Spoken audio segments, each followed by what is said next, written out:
जेठानी का रेखा एक ही घर की बहुएं थी। उर्वशी छोटी बहू और रेखा बड़ी। पर इसके बाद भी उर्वशी के ससुर ने घर का बड़ा हिस्सा रेखा के नाम और छोटा हिस्सा उर्वशी के नाम किया था, जिसका मलाल उर्वशी को हमेशा से था। उर्वशी एक दिन अपने पति से शिकायत कर रही थी। हाँ हाँ, आपको क्यों भेदभाव? आप क्यों अपने पिताजी के बारे में बुरा बोलने लगेंगे भला? कितनी बार ये बात कर चुकी हो तुम, और कितनी बार मैं तुम्हें समझाऊं कि पिताजी ने कुछ गलत नहीं किया। उन्होंने सबको एक जैसा ही रखा है। तो रेखा भाभी को इतना बड़ा मकान का हिस्सा और हमें बस ये 2 कमरे, ये भेदभाव नहीं है तो और क्या है? तुमसे तो बात करना ही भैंस के आगे बीन बजाने जैसा है। छोड़ो, मैं चला दुकान, तुम्हें जो करना है करो।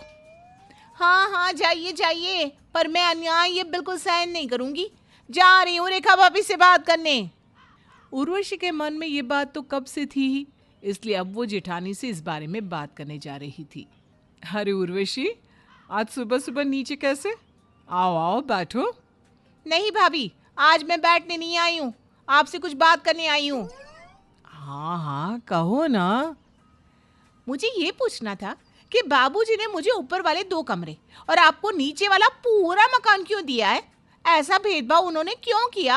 हम दोनों ही उनकी बहुएं हैं ना? बस इतनी सी बात है।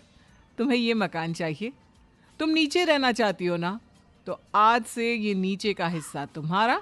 मैं अपना सामान लेकर ऊपर चली जाती हूँ। आप तो खुश? हाँ सच भाभी? अरे हाँ हाँ, मुझे तो खुशी ही होगी अगर तुम नीचे इस बड़े मकान में रहोगी। तो तुम आज ही अपना सामान लेकर आ जाओ यहाँ, ठीक है? ठीक है भाभी, मैं आज ही अपना सामान लेकर आ जाती हूँ। उर्वशी तो जैसे 7वें आसमान में थी।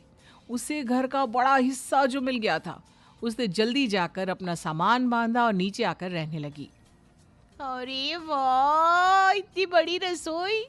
यहाँ खाना बनाने में कितना मजा आएगा। कितने बड़े बड़े कमरे, बड़े घर में रहने के मजे हैं सच में। अरे सुबह सुबह कौन आ गया? अब जाकर देखती हूँ। उर्वशी ने अभी बड़े मकान को ठीक से देखा ही था कि दरवाजे पर कुछ मेहमानों ने दस्तक दी थी। अरे बुआ जी, फूफा जी, आप यहाँ? हाँ, तो ऐसे कह रही है जैसे हम यहाँ आ ही नहीं सकते। नहीं नहीं, मेरा वो मतलब नहीं था। आइए आइए आइए। अरे हमने सोचा कुछ दिन यहाँ घूम फिर लेते हैं। इतना बड़ा मकान है, यहाँ दिक्कत थोड़ी ना होगी किसी को भला। कुछ दिन? क्यों, नहीं रह सकते क्या? हाँ नहीं नहीं, मेरा मतलब था कुछ दिन क्यों बुआ जी, ज्यादा दिन रहिए ना, हमें भी अपनी सेवा का मौका दीजिए ना। अरे वो तो हम देंगे ही बहू। देखो यहाँ मेरे कुछ दोस्त भी रहते हैं, मैं उन्हें कल खाने पे बुला लूँगा। वो बड़ा कमरा है ना, सब लोग बैठ कर गप शप करेंगे। हाँ हाँ, क्यों नहीं। बुआ जी और फूफा जी तो घर में जैसे धरना मारकर ही बैठ गए थे, और उर्वशी उन्हें कुछ कह भी नहीं सकती थी, क्योंकि ऊपर उसकी जेठानी के पास बस 2 ही कमरे थे जहां उनके लिए जगह नहीं थी। कुछ दिन गुजरने के बाद वो आज फाइनली जा रहे हैं। कुछ दिन कैसे गुजर गए पता ही नहीं चला बहू। मुझसे पूछिए, रसोई में खाना बना बना कर मेरे हाथ खिस गए। हाँ हाँ, सच में बुआ जी। तू उदास मत हो बहू, हम दोनों जल्दी ही वापस आ जाएंगे, ठीक है? कोई जरूरत नहीं है कष्ट करने की फूफा जी, आराम से 1-2 साल बाद आइएगा। जी जी जी, बिल्कुल बिल्कुल। बुआ जी और फूफा जी के जाने के बाद फाइनली उर्वशी राहत की सांस लेती है। पर जब वो घर पर नजर डालती है तो सब कुछ बिखरा सा था। कहीं बर्तन, कहीं कंघी, कहीं तौलिया। हे भगवान, अब ये सब समेटना पड़ेगा। मैं अकेली ये सब कैसे करूंगी? एक काम करती हूँ, नौकरानी रख लेती हूँ, नहीं तो इतने बड़े घर को समेटते समेटते कहीं मैं ही बीमार ना पड़ जाऊं। उर्वशी घर का काम करने के लिए नौकरानी की तलाश करती है, पर सबका एक ही जवाब था।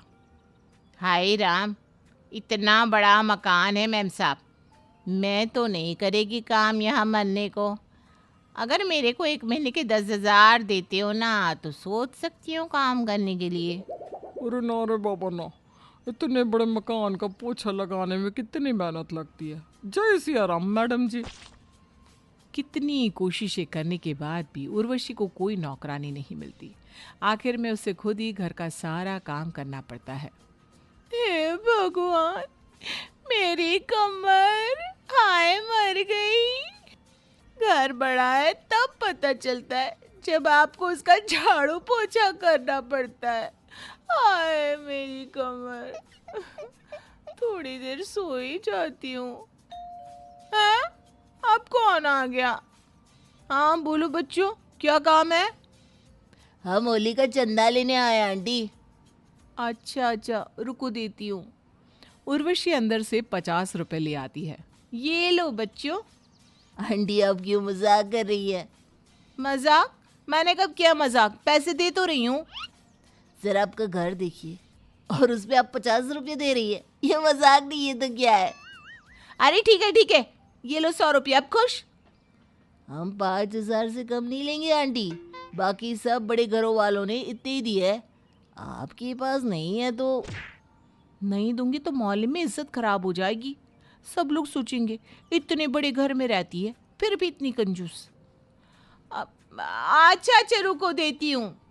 उर्वशी चंदे में 5,000 रुपये देती है और जब उसके पति को ये बात पता चलती है तो वो बहुत गुस्सा हो जाता है। अब मुझसे महीने का खर्च मत मांगना, समझी? अपने इस बड़े घर से ही ले लेना। अरे सुनिए तो। लेकिन राजेश तो चला जाता है। हाय रे मेरी फूटी किस्मत, खुद के पैर पर मैंने खुद ही कुल्हाड़ी मार ली। अच्छी खासी ऊपर आराम से बैठी थी, बड़े मकान की लालच में खुद को ही बर्बाद कर दिया। नहीं, अब मैं नहीं खोलूंगी दरवाजा। भाभी आपका बड़ा मकान आपको ही मुबारक। मैं हाथ जोड़ती हूँ, मुझे नहीं रहना यहाँ। लगता है तुम्हें समझ आ गई कि बड़े मकान में रहने की कीमत भी बड़ी ही होती है। हाँ भाभी, आ गई मेरी अक्ल ठिकाने।